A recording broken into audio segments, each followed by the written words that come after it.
उद्धव आणि राज ठाकरेंच्या बहुप्रतीक्षित युतीची आज दुपारी 12 वाजता औपचारिक घोषणा। वरळीतील कार्यक्रमाकडे महाराष्ट्राच्या नजरा। मुंबई पुण्यासह 7 महापालिकांमध्ये ठाकरेंची हातमिळवणी।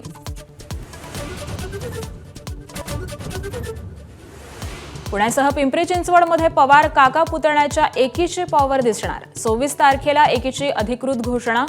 खुद्द अजित पवारांची माहिती। चर्चा सुरू असल्याचा सुप्रिया सुळेंचाही दुजोरा।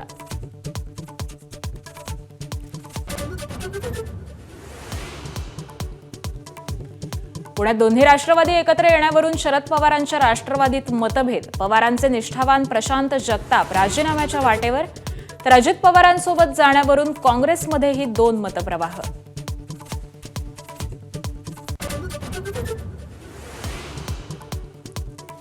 राष्ट्रवादीच्या शिष्टमंडळाच्या भेटीनंतर काँग्रेसचा सूर बदलला। आघाडीची वेळ निघून गेल्याचं सांगणाऱ्या काँग्रेसची चर्चेची तयारी। पत्रकार परिषदेला पवार हजर राहिले तर आवडेलच, राऊतांचं वक्तव्य।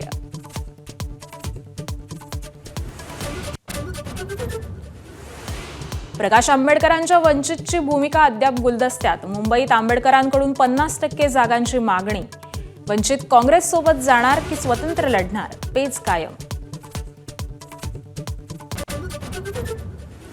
मुंबईतल्या हवा प्रदूषणावरून हायकोर्टानं काढले महापालिकेचे वाभाडे। प्रदूषणाची सत्यता कळावी यासाठी आयुक्तांना रस्त्यावर घेऊन जा, कोर्टानं फटकारलं। आजपासून सोने चांदीच्या किमतीत पुन्हा वाढ। सोनं 1,40,000 प्रति तोळा, तर चांदी 2,10,000 प्रति किलो। जागतिक स्तरावर मागणी वाढल्यानं किमतीतही वाढ। बांगलादेशातील हिंसाचाराचे देशभरात पडसाद। नवी दिल्लीसह मुंबईत विश्व हिंदू परिषदेचे निदर्शनं। हिंदूंच्या हत्येविरोधात संताप।